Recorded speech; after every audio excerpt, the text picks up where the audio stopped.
USF Gold! Welcome to this week's edition of Between Classes Sports. I'm your host, Quinn Lowe. We will be covering the happening news in and around Tampa Bay area as well as the national sports. But before we get to the national coverings, we first got to start with what happened last week out in Reliance Stadium as the USF Bulls took it on the chin against the Houston Cougars. Another tough loss for the home team, 35-23. But I think this week we finally may have found our quarterback. Freshman from Fort Lauderdale, Mike White. For the game, he was 26 of 41 for 311 yards, 2 touchdowns, 1 interception. But for whatever reason, it seems like the USF Bulls cannot put together a complete game. If it's not the passing game, it's the running game. If it's not the running game, it's the defense. And unfortunately for this week, it was the penalties. 19 penalties for 170 yards are way too much when you're trying to when a team is struggling as much as the USF Bulls are. Also, another key moment that kind of derailed the upset victory was the fact that the star running back, Marcus Shaw, came back and was very ineffective. He was only able to produce 18 rushes for 34 yards. Now, for those who have been following the Bulls very closely, this man has been running for at least 100 yards a game the first 5 games that he was active. And that injury that he sustained in the Cincinnati victory still has to be lingering, even though it's been a couple of weeks. I really hope as they go into this bye week in preparation for the Memphis Tigers that they get him as healthy as possible and fix some of these mental issues that they've having on the offensive side of the ball that cause a lot of these penalties. It seems like Coach Taggart has finally got this team going in the right direction, and they've been able to put pieces of a game together. Outside of that Cincinnati game where they finally saw, fans finally saw a true semblance of a program, we still want more, Coach Taggart. Until we find that out, it'll be hard for me as well as some of these other local USF fans to get on that bus. Before we go to this break, there's some other teams that we really have to get into. And I know my co-host is still heartbroken about this loss. And that's probably why he's not here tonight. The Florida State Seminoles 41, the U 14. While the Miami Hurricanes defense played very well, the Florida State Seminoles proved that they are a serious national title contender. It was total domination, and honestly, for a minute, I did not think that they were going to cover the spread of 22 points, but somehow they did. On the leg of a kicker, ironically. And for those who have followed Florida State for the years, they know how pivotal the kicking game has been for the Seminoles. So to get these last couple of field goals to put them over that 22-point spread has to be a downer for Miami because they're so used to winning games because the Florida State kicker was ineffective. While Jameis Winston did not have that game that many of us expected, throwing for 2 interceptions and only 1 touchdown, he still had enough command of the offense. And maybe the fact that he played without his contacts is why he struggled so much. We need to find out why this young man thinks he can play without contacts. I'm a sports avid, and if I was to take off my glasses right now, it would be very hard for me to see. So I can only imagine what this young man was seeing or not seeing on the field that night. So for him to still be able to pass for 300 yards that game shows how good of a talent he really is. Now it's time for my heartbreak. The Michigan Wolverines took one on the chin against the vaunted Michigan State Spartans defense. 29-6. Yes, Michigan couldn't even score a touchdown. And part of that reason was because the Michigan State defense was relentless with their pass rush, sacking quarterback Devin Gardner for 7 times and countless other hits against the quarterback. The one thing I have issues with throughout this whole game was the fact that Coach Hope and his offensive coordinator, Al Boyd, just did not make enough adjustments to protect the quarterback. You would think that at some point they would decide to run a screen, a draw, some type of play that would alleviate the pressure from their young quarterback, but for whatever reason, they decided not to. The game was still very competitive midway through the 3rd quarter when it was 16-6. And yes, even though it was a 10-point lead, Michigan was in the position to be driving to cut the lead within 3 points, but because of that Michigan State toughness, and I use that word because that is something that I'm thinking that the Michigan offense, as well as the rest of the team, is lacking very sorely. Too often in the interviews in the post game, the players mention the fact that they didn't come to perform. Well, I blame that completely and solely on the coaches. The coaches set the standard, and many of the fans are wondering why Coach Hope, Coach Madison, and Coach Borges were not showing emotions on the sidelines. And part of that reason may be is that they're not cut that way, and because of that, the Michigan players in turn aren't showing that same toughness that we all desire. Hopefully, as they go into this battle against Nebraska next week at Michigan Stadium, that they are able to turn things around and get this victory, a very sorely needed victory. Now let's take a look at the C-Vibe Local Schools recap. Hello, sports fans. This is Toby Scott letting you know about some of the games that's going on locally in Tampa this week. First up, we have the University of South Florida women's basketball Friday, November 8th versus Maryland in the Sun Dome, 7 p.m. Also, this Sunday, November 10th versus Central Connecticut State, 2 p.m. Sun Dome. On the men's side, we have Tennessee Tech, November 9th, this Saturday, at 7 p.m. at the Sun Dome. Next week, we have November 12th, Tuesday, versus Bethune-Cookman, also 7 p.m. at the Sun Dome. HCC side, we got baseball versus St. Pete College. It's going to be Friday, November 8th, 2 p.m. at Community Field, right there on Del Mabry. Also on the men's side, basketball, HCC will be hosting the Hawks Classic, which will be between Miami-Dade, Daytona State College, and St. Petersburg College. First game is Friday, November 8th, 6 p.m. Second game will be at 8 p.m. On Saturday, November 9th, we'll have a game at 3 p.m. as well as 5 p.m. HCC women will be playing softball November 8th versus USF at USF. That time has not been announced yet. University of Tampa volleyball will be hosting Eckerd November 8th at 7 p.m. They also will be playing against St. Leo November 9th, 7 p.m. The UT women's basketball will be hosting the Spartan Challenge Tournament. In the tournament, you'll have Florida Southern, Clayton State, and Francis Marion. First game is November 8th at 12:30. Next game is at 2:30. November 9th, 2 games, 12:30 and 2:30. On the men's side, they'll be traveling to University of Central Florida for exhibition game November 8th, 7 p.m. First home game for the men will be November 12th, 7 p.m. versus Southeastern. And those are your games that's going on locally.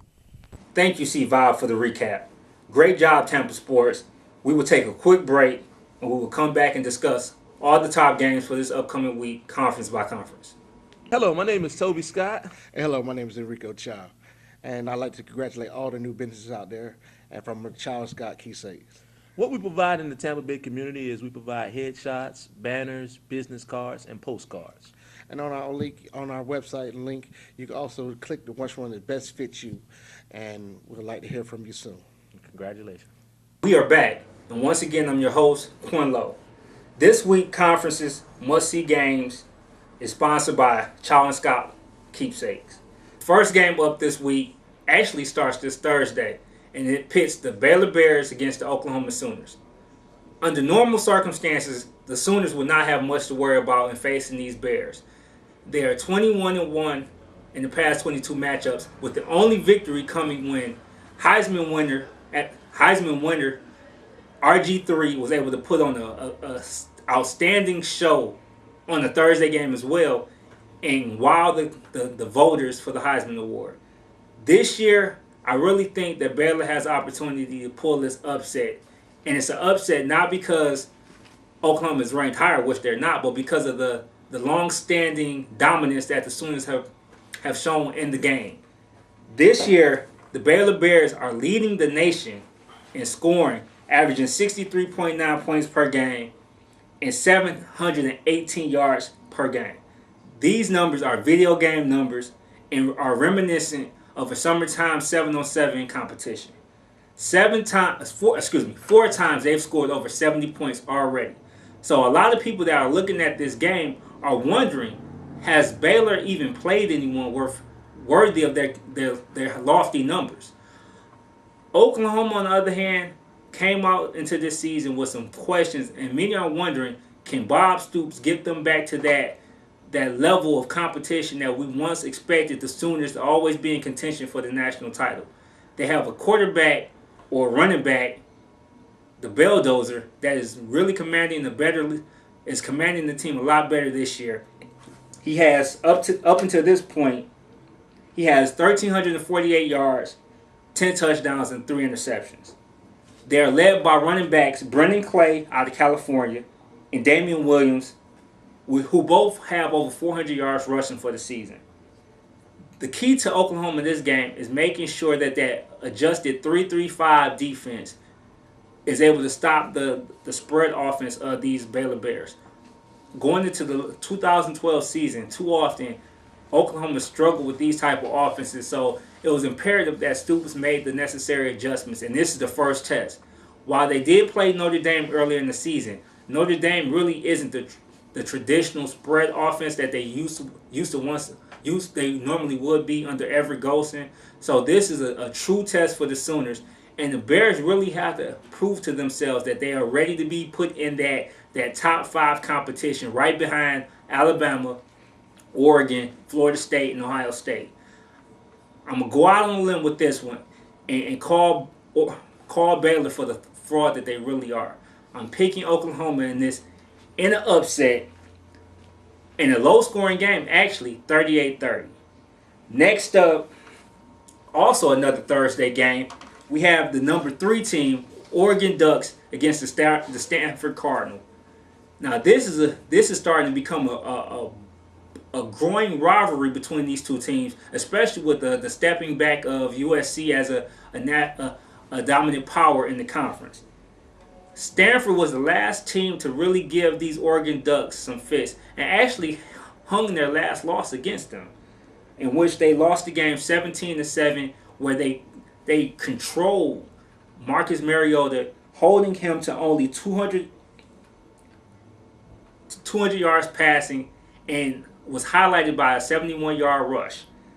This year, Mariota is playing lights out, and he is my Heisman favorite up until this point. He has 2,281 yards passing, 20 touchdowns, and 0 interceptions. This is something remarkable that normally a senior or a junior type player will be leading his team in.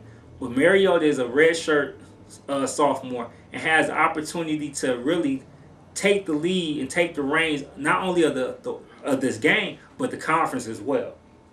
The question is, can Stanford's defense step up to the plate enough and do what they did last year and force their hand and force their will? And once again, I'm going to use that word toughness, because Coach David Shaw has instilled and continued that level of toughness that Jim Harbaugh established when he was the head coach before he brought it to San Francisco 49ers. This is a very good game for the conference, and it gives them a spotlight being on the Thursday night, whereas oftentimes a lot of the East Coast fans miss the West Coast games because of the late starts. But now being at a 9:30 start, everyone should be able to tune in, and I think this week's Thursday night NFL game isn't too exciting. So everyone will be tuned in to ESPN to make sure that they see, is Stanford really real, and can the Oregon Ducks continue this hot streak and remain in that top 3 in the national title hopes.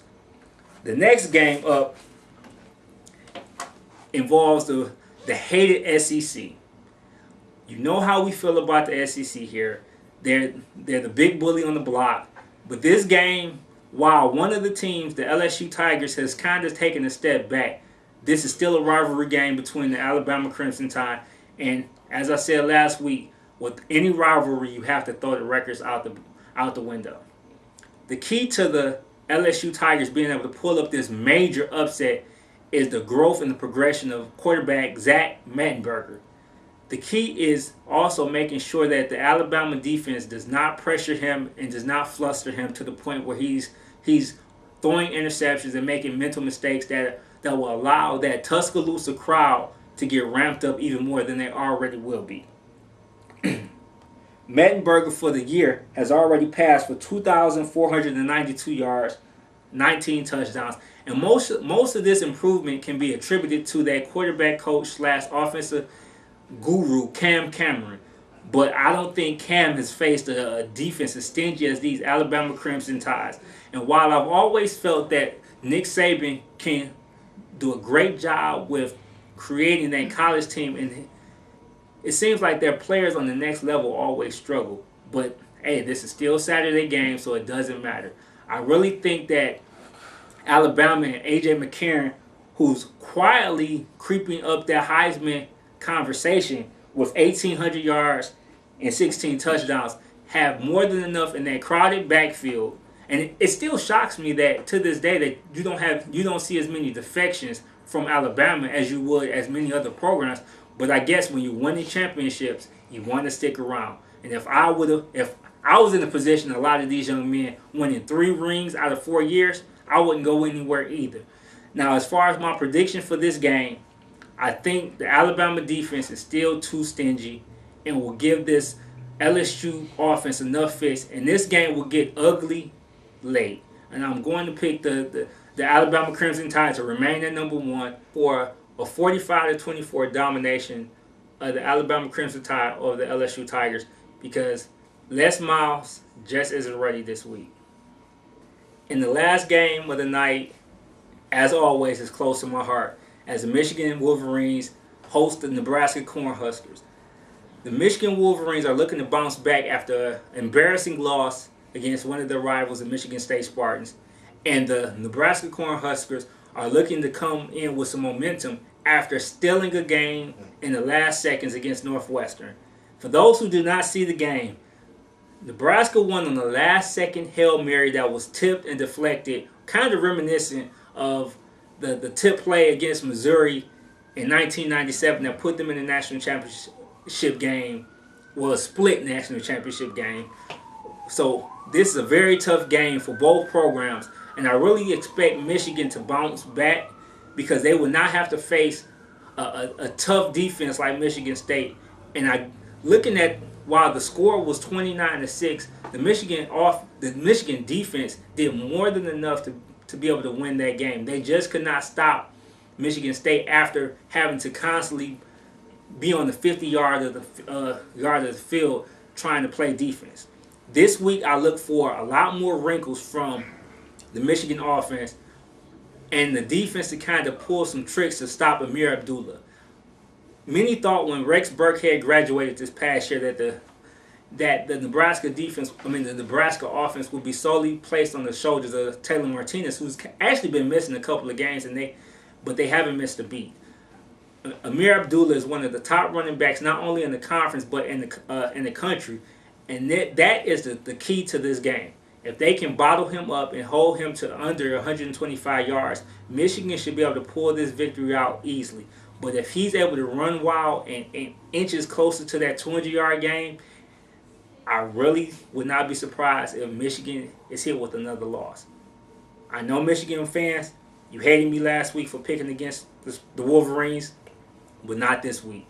I see a replication of last year's game, last home game, in which Denard Robinson went wild, but this time it's going to be Mr. Number 98, Devin Gardner, turning it up and really having one of the best games of his career. I foresee Michigan winning 38-24 and it not really even being that close. Thank you for watching Between Clash of Sports Show. I'm your host, Quinn Lowe, and we look forward to seeing you next week.